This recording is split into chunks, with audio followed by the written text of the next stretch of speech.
My name is Jeffrey Young, everybody, and I am from Clemson University, and I am here today to talk about SkillDetective, automated policy violation detection of voice assistant applications in the wild. I'd like to thank my co-authors first, Song Liao, Huixing Deng, Cheng from Clemson, and then Hongxin Hu from University of Buffalo. So, our work centers around the VPA, Voice Personal Assistant. So I'm sure everybody has probably had some experience with one of these. For Google, it's Google Home. Amazon has Amazon Alexa. And right now, they've become very popular. There's over 128 million of them, 128 million users in the US alone today. And each one of these, so to basically increase their functionality, they have the equivalent of what a cell phone would have as an application. So for Amazon, they call them skills, and for Google, they call them actions. But these are third-party developed pieces of programming that perform some sort of functionality on the machine. So it could be anything from checking a bank account to turning on a light to different things like that. So different types of functionality. And so to kind of keep this, to keep developers in check, VPA, the platform developers actually have implemented a bunch of policies. So, in order to do skill development, there's over 50 content policies listed, and that's on Amazon alone. So what we wanted to do was to test these skills for policy violation detection. So we wanted to see how coherent or how much the different skills were actually paying attention to the policies and make sure that each skill was actually performing underneath the policy itself. So that was the goal of it. And of course, there's been a lot of reported news lately on just how the security risks of these platforms have increased over time. So again, this was a motivating factor for our work. So these were some high-risk policies that we took. So I don't want to get into all the policies because there's so many of them, but this just goes to show you kind of a nice subset of the policies. So under the kids policies, these are all Amazon policies, by the way. So under kids policies for Amazon, for the Alexa, it's actually, you cannot collect any personal information from the end users, from children. Promotes any products, contents, or service, or directs end users to engage with content outside of Alexa. Again, this is forbidden for children under the kids policy. If it includes content that's not suitable for all ages. So again, the content, we've actually found some content in the kids policy that was not suitable. So for health, it collects information relating to any person's physical or mental health that is forbidden under the Alexa policies. A skill that provides health-related information, news, facts, or tips, and does not include a disclaimer in the skill descriptions stating that the skill is not suitable for professional medical. So again, these are all for the health, just under the health category for Alexa. And here's another one that's kind of probably is not widely known, but actually skills that ask for a 5-star rating. This is, we include this as a high-risk policy because actually a 5-star rating, or the rating system is how the system selects the skill. So if I ask for skill XYZ, it's going to return the highest rated skills. This actually becomes a big deal because, particularly under Amazon, their platform, because they do not enforce names to be distinct. So you can have 10 or 15 different skills with the same name, XYZ, and it'll actually return the XYZ with the highest number of star ratings. So that's how it works. So if it's asking for a star rating, it's forbidden under policy, and we also consider it a high-risk policy. So this is how skills interact. First, there is a permission setting system, but in a lot of instances, you can select permission and it's never asked for again. So as soon as you select permission for a skill or a block of skills, the permissions are granted. Particularly, and most of this applies to the kids section or for kids skills. There's a verbal a statement made, Alexa, open XYZ. This is parsed into Amazon. They have automatic speech recognition, natural language understanding, and then they actually use this data to then fetch the skill logic. What we find interesting is the skill logic is not necessarily hosted under Amazon's umbrella. So the skill logic can be hosted off or within somebody else's backend or on some sort of external website and is outside of the scope of Amazon. So Amazon cannot check to see what the source code is for this. So this makes actually looking at the source code itself very difficult for people who are trying to validate the skills. Excuse me. So our contributions, we designed and developed a dynamic testing tool named SkillDetective. So very quickly, SkillDetective is a chatbot system that talks back and forth with VPAs, and it collects the data, and then we actually check that data for policy violations. We conducted a comprehensive dynamic and static analysis of skills to detect if they follow current policies of VPA platforms. After over a year of development, we've tested 54,055 skills, Amazon skills, and 5,583 Google Assistant actions.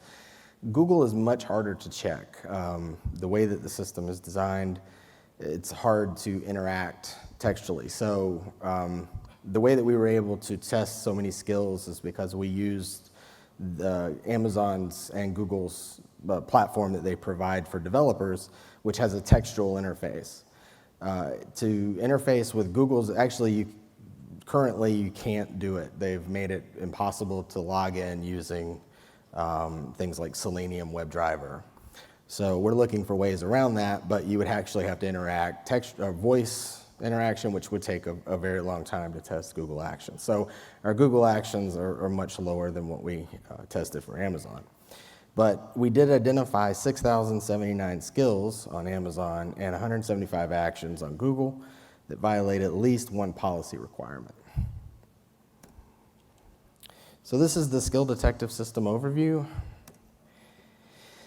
So what we do is we collect sample utterances first. And what a sample utterance is the developer usually will give some means to activate their skill. So a sample utterance may be, Alexa, launch XYZ. This could be a sample utterance. So we collect a series of sample utterances, and then we use that data to interact with the specific skills. We built a chatbot system, and of course the chatbot uses the sample utterances to talk to the skills themselves. And we also use data from skill listings, so we collected a bunch of skill names and that sort of thing. So we interact multiple times with the same skill using different sample utterances and using the skill name itself to make sure that we are interacting with the correct skill. And then we use the output data that's provided through the Amazon developer platform. And then the output data is actually fed into our system, and then we predict an answer. So one of the main issues with this, or one of the main obstacles that we had to overcome, was the fact that each skill runs differently, and they talk back and forth differently. So you have, it might say, do you want to play a game? Yes, that has to be parsed back. And then it says, well, the game, do you want to turn left? Do you want to turn right? And so we have to answer a lot of these different types of questions to continue to gather data from the skill itself. And so we have question and answer data, and that we needed to answer a lot of the questions that were presented by the skills. And then we do some natural language processing. So we have different techniques that we use to actually answer different questions. And then we use skill navigation. So we actually produce a skill tree, and that way we can also check back to see how skills might have been updated, because as I said earlier, the back ends of skills can be updated or hosted outside of the platform. So they can be updated at any time. So we can actually check back later and see if a skill has been changed or altered in some way. And then we also test for texts and images that nowadays with the new types of devices, images, videos, that sort of thing, are becoming much more widely used. So we actually collected these images and checked that for policy violations as well. And then we checked for all this data for policy violations that may have occurred within it. And so our automated policy violation detection, so we have all of our data and we look for missing permissions. So this is actually a skills page that's on the Alexa platform. They have different permissions that are listed. We look to see if those permissions are actually there and accurate. We check the policies specific for kids and health, depending on the category of the skill. We look for inconsistencies among privacy policy, description, and skill behavior. So again, we use the data, determine if the privacy policy covers all areas of how the skill should act. We look for personal data collection, toxic content, sex, violence, illegal, hate, profanity, etc., and ask for positive rating. And then we check for another 40 plus specific policies for each skill. So these are our evaluation results. So like I said, we identified 6,079 skills, 175 actions violating at least one policy requirement. 590 skills and 24 actions violate more than one policy. In the kids category, we identified 244 policy violating skills. 80% of skills and 68% of actions in the health category violate at least one policy. And 623 skills and 25 actions violate policies related to personal data collection. So this is a few examples of actual collected policy violations. So this is collecting personal data. And this is the developer's console, so this is exactly what it looks like. We just fetch the text, so we talk back and forth, or the chatbot talks back and forth to the device through this console. But as you can see, it says, welcome to Say Please. My name is Sarah. Please let me know your name. This actually, I believe, is a kids app. This is toxic content. I'll let you read at the bottom if you see where the arrow points. But this we actually found on one of the skills, so we included it as toxic content, explicit mature content. And request a positive rating. So play again, please leave a 5-star review in the Alexa App Store. So again, this is a violation of policy. So just to get into some results, here's for the kids. So the number of skills for collecting data, we found 34. Directed users to outside of Alexa, we found 21. Explicit mature content under the skills, and this is under the kids section, was 12 skills. Requested a positive rating, 177 skills. And toxic content, we found 4 for a total of 248 skills. That's out of 3,617 tested skills. And out of these in the kids section, we found nothing under actions. So Google definitely performed better than what Amazon did. Under the health section, we found 146 collecting health data. We found 13 skills collecting health data not in the health category.